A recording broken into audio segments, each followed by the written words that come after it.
Sarah, thank you for agreeing to take in this interview. My pleasure. So, what I'm hoping to cover through this talk is a bit about understanding how to get into positive psychology. Why is this attracted? Why has it been attracted to you?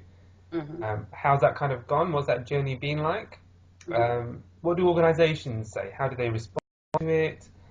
What kind of resistance do you face from organisations? And finally, some questions just around where do you see positive psychology heading? Do you see that there's momentum behind this? Or is it just some fad that some of us are dreaming up? Starting off with that then, how did you get into it? Where did this start for you? Well, I did a first degree in psychology quite a long time ago, and after I'd been working as a social worker in the not-for-profit sector for a while, I went back and I did an MSc in organisational psychology. And before that, I came across the Kensington Consultation Centre, which trained up family therapists, because I used to work as a social worker. Okay. And I did a course with them for consultants, because I was going freelance. And they had just got hold of Appreciative Inquiry, which is a change methodology that David Cooper Ryder founded in America. Yeah. And this has a very positive orientation. In fact, one of the principles is known as the principle, which is about the idea that change takes positive energy, or it takes energy, and positive energy is more sustainable than energy derived from anger and fear and what we loosely call negative emotions. Yes. Which isn't to say they don't have their uses, they do, but just for ease of talking, we talk about positive emotions and negative emotions. And I was really taken with this as a way of working, and incorporated it into my practice as an organisational psychologist. And then it must have been pretty much as Martin Seligman coined the term positive psychology sort of 15 or so years ago now. It just resonated immediately because it fits so well with the appreciative inquiry perspective and philosophy. So I just immediately heard it as something that was going to be good for my practice and useful and fit with what I was already doing. So that's how I got into it. Wow. So appreciative inquiry then, because I only started hearing about that about 4 or 5 years ago, I think it was. But from what you're saying there, it's been around for quite a lot longer than that. It has. I'd say it's about 25 years now, yes. Oh, wow, okay. So, didn't realise that. There's a good bit of learning there. And I was very lucky that to stumble into this institute, which was one of the first places in the UK to pick it up, really. Right. That was in the early 90s, yeah. Right, wow. And then from there, so you built up your own practice? Well, initially, I was an ex-social worker, so I built up my practice. It's working with the public sector and the not-for-profit sector in all sorts of different ways. Yeah. The more I learned about and used appreciative inquiry, the more that became the core of my practice.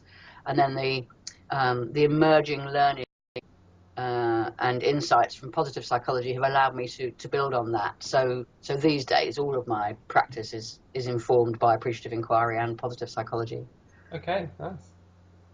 And so around that then, with appreciative inquiry, I mean, I enjoy it as a methodology. I think it's, like you say, it has that positive focus with it, which personally I've always been driven towards, and that methodology it couples with that so nicely, and it helps people just focus on that.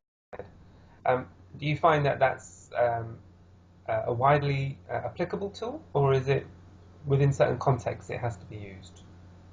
I think it's more a case of there's sometimes some preparing the ground for people to be able to make the switch from their current conversational style to a more appreciative style. Right. So if you're working with a group that is very demoralized, very stuck on their problem, I've asked you to come in and help, it's too much of a leap when you start saying, right, let's start talking about good things. Yeah. Because they just don't see the connection. They feel as if you're avoiding the issue. And people get very anxious sometimes when it's a difficult situation and a consultant comes in. They are fearful that it's going to be a, no holds barred, let's tell it like it really is. We've got to point the finger at people and that sort of thing. So there can be quite a lot of anxiety around. So it's not that it's in fact, that is the most applicable situation for appreciative inquiry. However, you have to create some willingness to work that way with the group before before you launch off, as it were. Yeah, sure. Okay. I mean, that seems to make absolute sense, actually, because certainly my experience of it so far has been that you do have to bed that in, make sure people are in the right place for it in order to be able to work with it. Otherwise, like you say, it just becomes one of those tools that misses the point in their minds.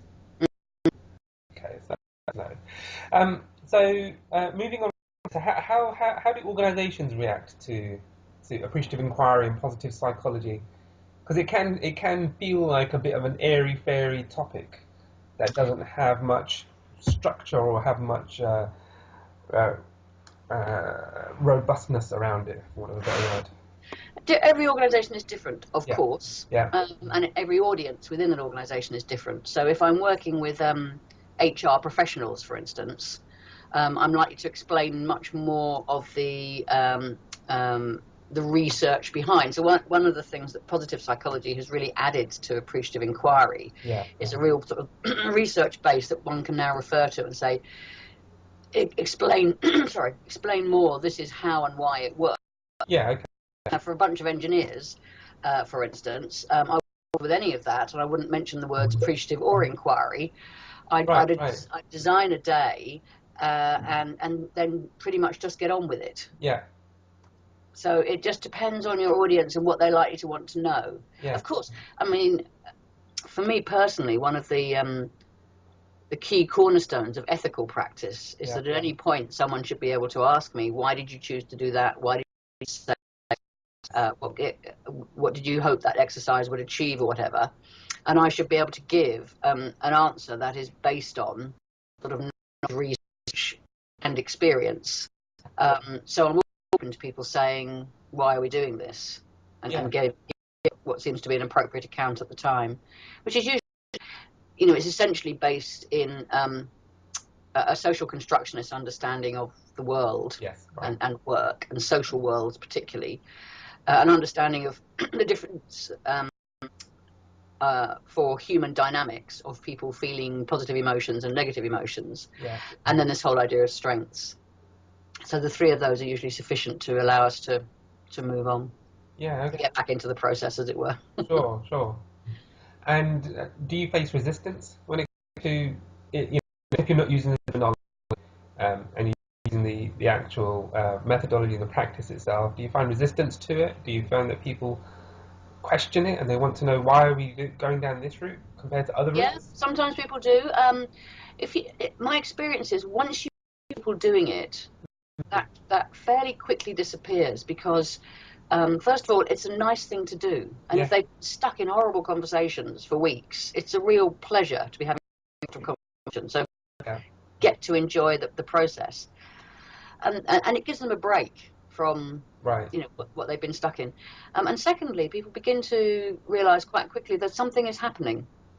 Something is changing, and so they'll go with it. But it's usually the beginning. That's what I mean about you need to get it set up so that if you don't spend the first hour discussing why you're working the way you're working, it's a waste of everyone's time. So you want to have Yeah, done that work beforehand with people, yeah, so that when you get there, they are oriented towards working in the way that you want to work. That said, people will say, how is this relevant to our issue, or mm, are we allowed to say bad things, and so on and yeah, so forth. So you just deal with those as they come up. yeah. Okay, But one of the delights of appreciative inquiry as a way of working in the context of organisational change is that you kind of bypass this whole resistance change conversation, right. because it's a highly participative system-based approach, and everybody has some input and some influence from the beginning, Yeah, and therefore co-create what the organisation decides to do. It's not us and them in the same way that many change programs are. okay. Um, And so does that mean that it helps to foster or cultivate um, a different form of engagement then? Absolutely. Yeah. Yeah. And actually, I'm thinking back to your book, Positive Psychology at Work, Hmm. and in there you talk about how there's different um, different approaches you can take to change, Hmm. and how appreciative inquiry can be used as a very participative way Hmm. to engage. So do you still find that? Do you still find that that's still the overriding better way to effect change over others? Well, again, it depends on the situation. So Okay. there's nothing.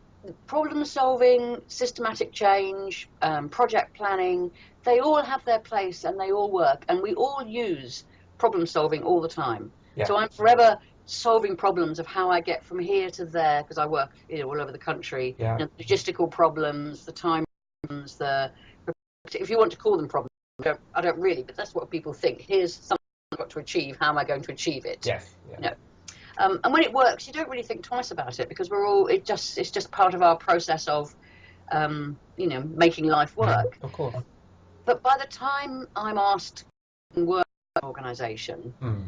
it's usually the case that their default modes of problem solving or change managing are working Right.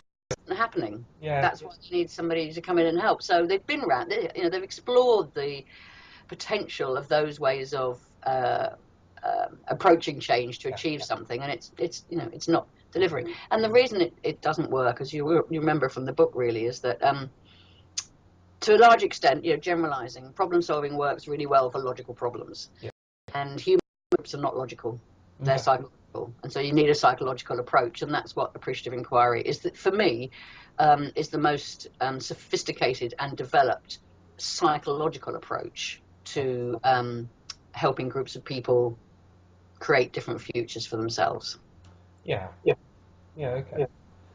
And I guess with that then is one of the things that I've found is that there seems to be little in the way of um, training or development within the field of appreciative inquiry Mm. in the open sense. So, for example, the likes of I don't know, Roffey Park or whoever, they I would hope that they would be able to offer some kind of development within this field because it is such a clear methodology that does work. Do Mm. you Is that something that you've found that this tends to be a bit of a niche thing? Um, It's an interesting place at the moment. yeah. There's a very formal program run by the NTL group. Okay. It's known as the NTL Inquiry Pathway, and they have a week's foundation course, various courses that build on that. Yeah. It's expensive, clearly, and it's in America. Yeah. It is being brought to Europe by various colleagues of mine who are running NTL approved courses, sometimes in the UK and sometimes in other parts of Europe. Mm. They tend to be quite deep and engaged, so 3 to 5 day type modules. Okay. The training institutes like Rothey Park and Cranfield, and I Yeah. can't think of the other main one at the moment, have some of them have incorporated some appreciative inquiry into their development, I understand. Right. Right. But again, their management development programs tend to be quite expensive. Yes. But most people would be sponsored by an organisation or have some considerable resources to do that. Beyond that, there are bits and pieces in the UK. So I run 1 day standalone kind of modules, which are very much designed for people with a limited budget who want to get an understanding of what this is about. Yeah. My colleague Anne Radford has run introductory courses in the UK, and most years runs a 2 or 3 day kind of retreat around appreciative inquiry in the summer. She's not doing it here. And some other colleagues of mine that work for a company called or have a company called Appreciating People. Mm. They are doing quite a lot to appreciative inquiry development to um, people who work in the profit type sector Okay. in the north of the country. So there are bits and pieces going on, but you probably have to know to know. Yes. if that makes any sense. Excuse me, I've got a bit of a cough at the moment. No, no.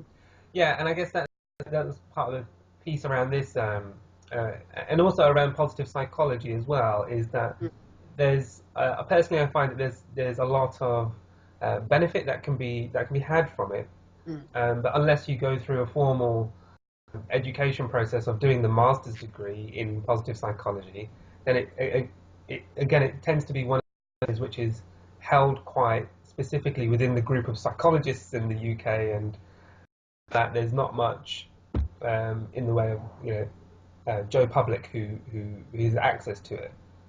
There is, I believe, there is a very good online course Oh, run out from America. I can't tell you who it is. Ben Sharma, something like that. Somebody, which people have recommended. I don't think it's free, but I don't think it's very expensive either. Yeah. Which a few people I believe end up. I would agree with you. It's still patchy. It's mostly in the universities. It is. Yeah. There's the Centre of Applied Positive Psychology that run by Alex. I'm not sure what he offers in the way of courses and so on. Right. The CIPD do a couple of one-day courses around positive psychology. Self-do approaches to change for them, which is positive psychology based. Okay. They have another one which I think is just introduction to positive psychology. But absolutely right. Same thing. If you have to look hard, it's mostly practitioners who've got into it who are willing to share it with other practitioners. And again, I run. One of the courses I run is a mixture of AI and positive psychology, and kind of introduces people to what I think are the most useful elements for working in organisations. Positive psychology itself covers a huge field, of course, because it's very interested in individuals and it's very interested in communities. Whereas my area of interest is definitely organisations, and commercial organisations, really. Yeah. So I tend to take from what is around the bits that I think are relevant to that. Of course. Whereas a lot of emphasis has been put on the individual. So there's more around individual, almost in the clinical, helping people develop their well-being and improve their levels of happiness and their ability to flourish, and which comes in through the coaching stream, which again I is not my main area of concern, although I find interesting things from that are useful. Yeah. Do you find that there's momentum around this? Around positive psychology? Sorry? It's interesting. I've been doing some public relations press release work recently. Oh, yeah. And the last one that we sent out was, I think it was something like 10 top tips for using positive psychology in the workplace or something like that. Yeah. And that has been picked up, noticeably been picked up by more publications than some of the others who were around change in general or team development in general. So I want to talk to my PR person about it, but it seems to me that there's something in there that has caught people's imagination more. Yeah. I suspect it's probably the positive psychology element. Still, I'm talking at a conference, not next week, but the week after, the inaugural organizational development network conference. That's it. Okay. And again, I'm talking there about positive psychology and how to use it in the workplace, and that was what they wanted me to talk about. So I think there is a lot of interest out there, because people don't quite know how to apply it, and that obviously was also why I wrote the book, to start that conversation and try and give people some ideas about how you might apply this stuff in the workplace. Absolutely. I guess that piece there for me is the biggest challenge around it.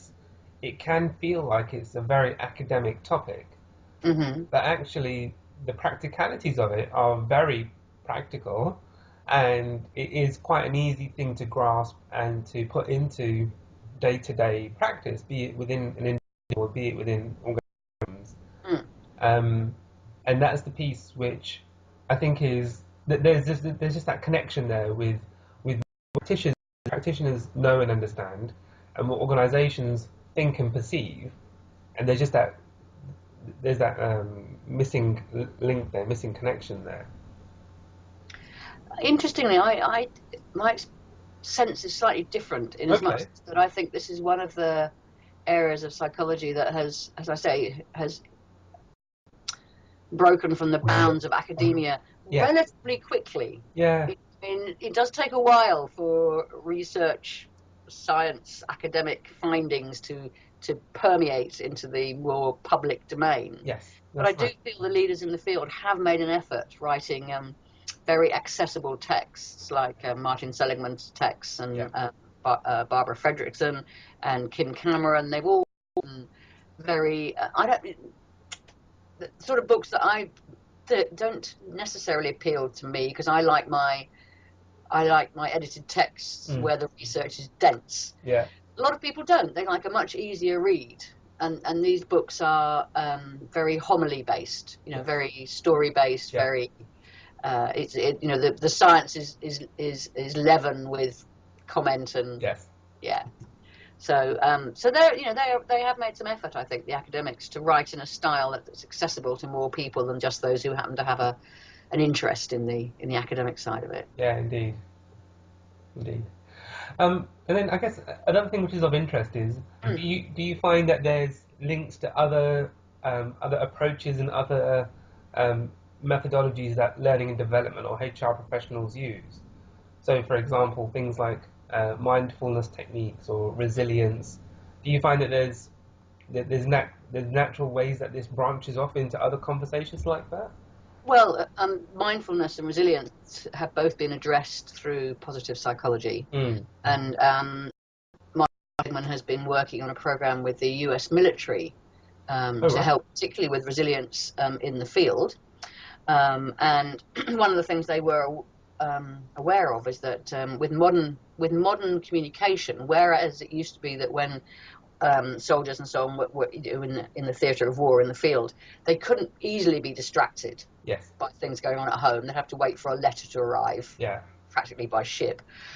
These days, of course, everyone's got mobile phones and radio transmitters and so on. So, Right. so they can have a very disturbing phone call from home, where their partner is struggling on their own with all Yeah. that domestic stuff that we Yes. all know about.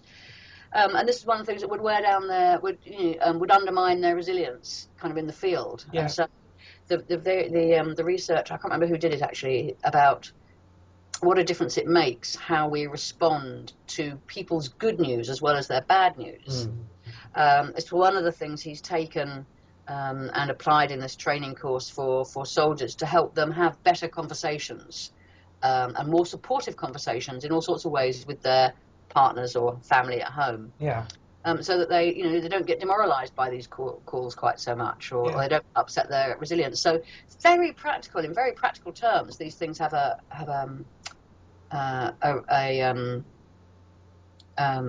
usefulness, a connection. Mm-hmm. And I was also thinking about Kim Cameron's work on what makes the difference to organisations and how they manage post redundancies.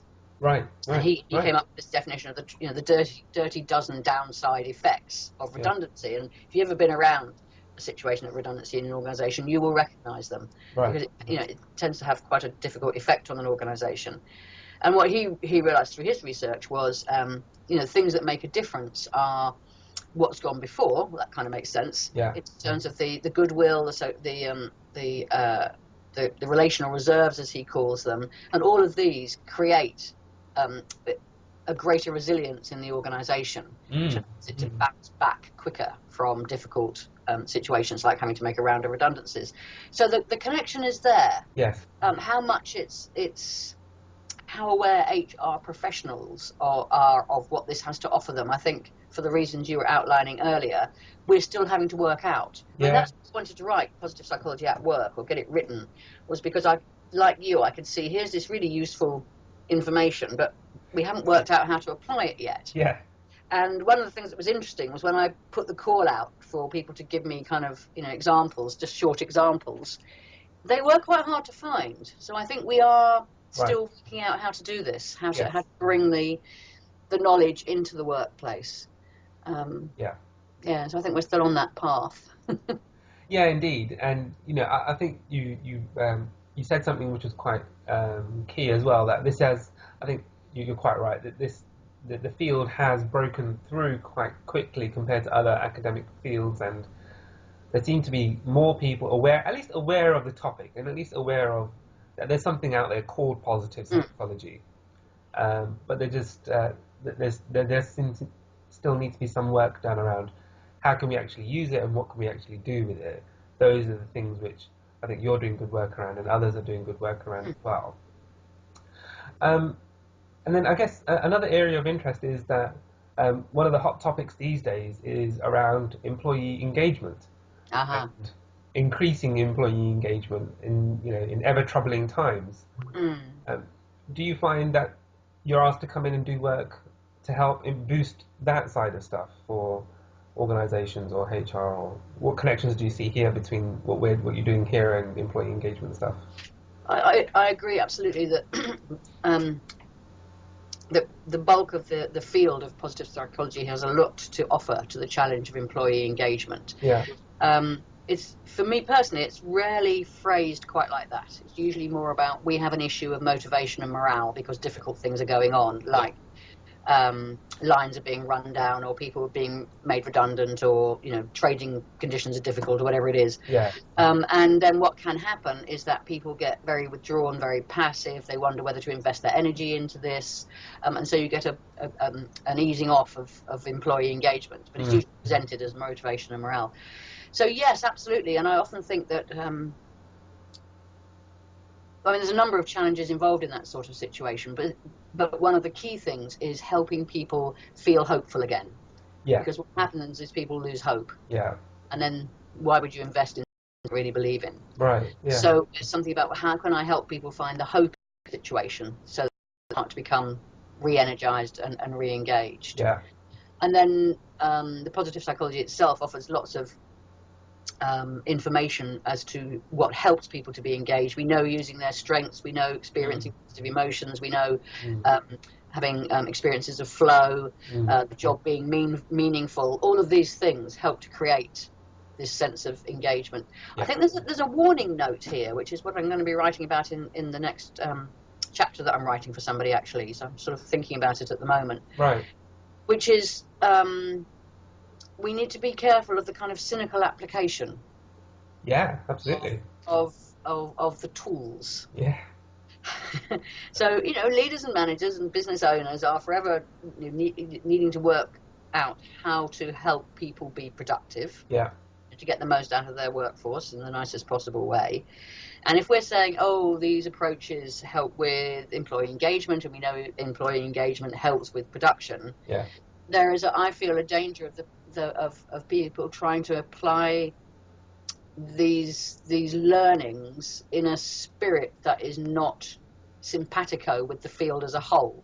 yeah, Because the field as a whole is a very humanistic field. It's about people flourishing, leading yes, lives, well-lived lives, feeling content at the end of their life that they've lived a good life. yeah, yeah, That's a long-term thing, not a hedonistic thing. Although a little bit of hedonism never hurts, yeah, so on and so forth.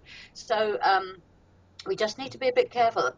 I have a feeling, I don't have any proof of this as yet, that there is a kind of inbuilt correction, which is that when people apply techniques in a cynical way, um, if I can put it that way, mm, that the currency gets debased very quickly, and people are quickly onto the fact that this is not being applied with integrity, yes, and then it starts to not work because people there's uh, an incongruity, a misfit there, yeah, and people, so therefore it's sort of self-correcting. But then, of course, the whole thing gets a bad name, and that's not what we need.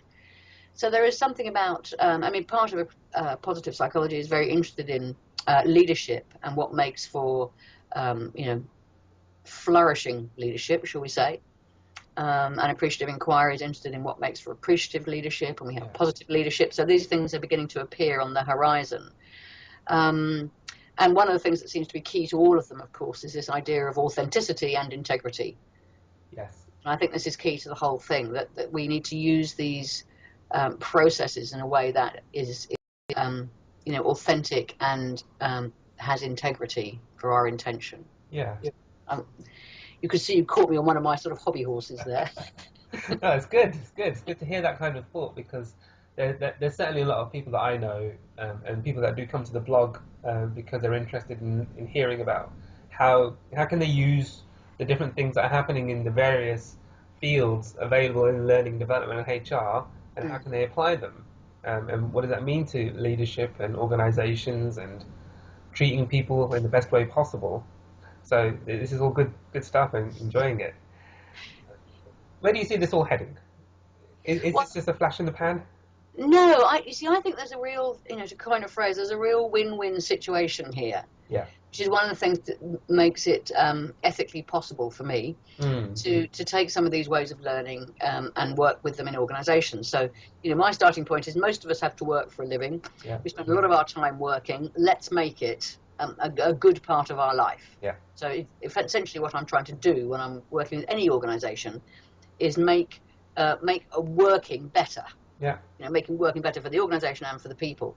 And I think what positive psychology offers us, assuming it's done, as I say, with some sort of degree of integrity, Mm. is something that we know is good for people. We know that using your strengths is good for people. We know that experiencing positive emotions is good for people. We know having good relationships with other people is good for people. And positive psychology, and we know that learning and achieving is good for people. These all contribute to the sense of flourishing. We also know that they all help an organisation to be better organised, more coordinated, build up its social capital, Mm. increase its capability, i.e., become more productive. Yeah. So there's, the two can go hand in hand. We can be doing good for individuals and doing good for organisations. That's my belief. Yes. Um, what we don't have at the moment, I don't think, is that a coherent body of work that supports that. Sure. We've got parts of the jigsaw, Yeah.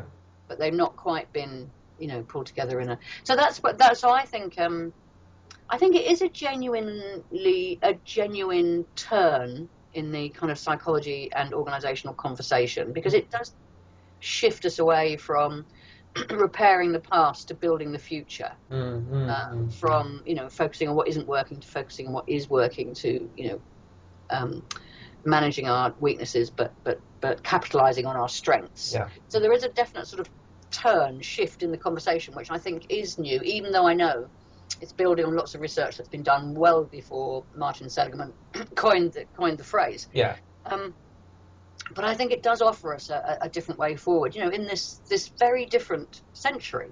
Yeah. Yeah. Yeah. The working world is different. The global world is different. The communication. We know all this, Yes. and yet, you look at the some of the main cornerstones of a lot of management and development training that's supposed to be psychology based. It's still pulling on post-war models. Oh yeah. Yeah, stuff Yeah. that people came up with in the 50s and a Yeah. little bit into the 60s. Yeah.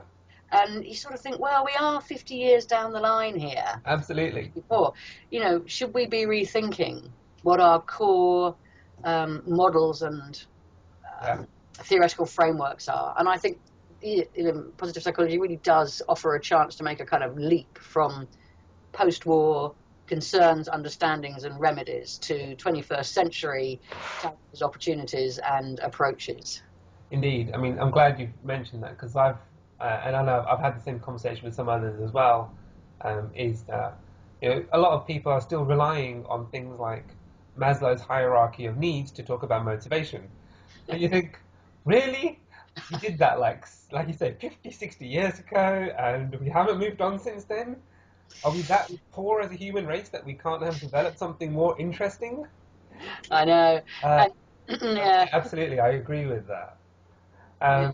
And also, interestingly, the CIPD. I don't know if you've seen. They're going to start doing some collaboration work with a London Business School professor, Gary Hamel, Oh yes, yes, yes, yes, yeah. and I heard him speak at the annual conference last year. Mm. And he was talking about the new world of management and leadership and what that looks like. And they're starting a collaboration, which they're calling a hackathon. For one of a different phrase, it's quite an interesting turn of phrase. And what they're essentially looking to do is they're looking to take management and loosely HR practices Mm. and hack them effectively and say, what are we doing with these? Why do we still have them in place? And can't we do things better? Because Mm. surely we've moved on as a human race. We've moved on from things like the Bradford Score Index for managing sickness absence, Mm. or things like performance reviews and what they look like. Um, and so that also holds a certain level of promise as well. Yes, I would say so. I mean, I'm less familiar with managing sickness because I'm not an HR professional Yeah. myself. I've never worked in an HR department, but the performance review thing Mm. is absolutely fascinating. Yeah. And there are sorry, Okay. people are developing more appreciative and positive based ways of Yeah. doing that, but they're very slow to sort of percolate into the HR community, Yeah. as far as I can see. So yes, I do get occasionally interesting sort of requests to help people redesign their performance appraisal process, Right. and yet they still want to hold on to. And there's lots of ideas, you know, that I have about how they could do that, Yeah. but they want to hold on to elements like, you know, the scoring element. Yeah. Well, this is not going to be a transformational change then. No, indeed, absolutely. We can And probably do some step change within what you do, but at the end of the day, this is, you're missing an opportunity here. And this is yes. one of the fascinating things about positive psychology. When there's only a few organisations that I'm aware of that have really got this Yeah. and are using it in everything that they do, and it is absolutely transformational. Right. Most people who've got hold of it are still using it in a transactional improvement kind of Right. way, Right. Right. just as I've been describing, really. So we Yeah. kind of realise that our appraisal system is demotivating, whereas the whole purpose of the thing is to be It motivating. is. Yeah. Is it actually assessment? In which case, how can it also be, you know? Yeah. Whereas you sort of shift your whole mindset, you get into a very different place, which starts to, you know, to show benefit in the end. Indeed. Sarah, thank you very much. I mean, I haven't. I've covered everything I really wanted to cover in our talk. Is there anything that you wanted to promote, share out with our readers that you've got That's coming up? very kind. Um, a couple of things, I guess. I've recently designed a set of positive psychology concept cards, Okay. which is 20 cards that introduce the key kind of concepts we've been discussing today, like positive emotions, strengths, flow, Yeah. um, meaningfulness, appreciative inquiry, Mm. different things from the positive psychology field. They're sort of a complement to the book, Mm. like a very short version of the book. But I've been using them in some of the management development that I've been doing with groups, Mm. and found them very useful in terms of introducing concepts and allowing people to express their aspirations for the future and identify what they would, how they would like the organization to be. And on them they have a few words about the concept, and then some questions to stimulate discussion, Right. and then 2 or 3 pointers for action. Yeah. So they're available. At the moment I haven't got a web page up. I will get one up soon, but people just need to contact me interested in finding out more. Right. Yeah. Um, Okay. the 2 books you know about, Positive Psychology at Work Yeah.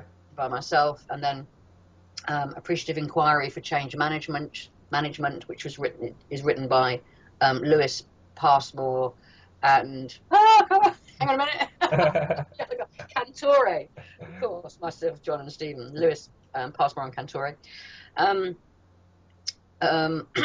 and the other thing, of course, is that we run occasional workshops, about 3 a year, Okay. one-day workshops on either appreciative inquiry and, for Mm. instance, working with teams, or appreciative inquiry and positive psychology. And again, if you go to our website, I'll give the details in just a moment, you can find the Eventbrite website to sign up. Right. Nice. So the website is Yeah. www.appreciatingchange.co.uk. The email is sarahlewis@appreciatingchange.co.uk. I work off a mobile number. People are welcome to ring me. It's 07973 782 715. And the part of my business that I'm really interested in building is doing paid speaker work at in-house conferences, where Right. they Right. have someone to come along and talk to the troops, as it Yeah. were. And beyond that, of course, you know, my bread and butter work is organisational development with organisations. So always interested to hear about that. So thank you for that opportunity to say those things. No, absolutely. Pleasure to do that. So Okay. thank you very much. Just hold the second while I just close this off. So thank Yeah. you to everybody for It's been watching and a listening. session. I enjoyed it. I'm sorry my voice is a bit croaky today. No, I've had that's okay. some long. Going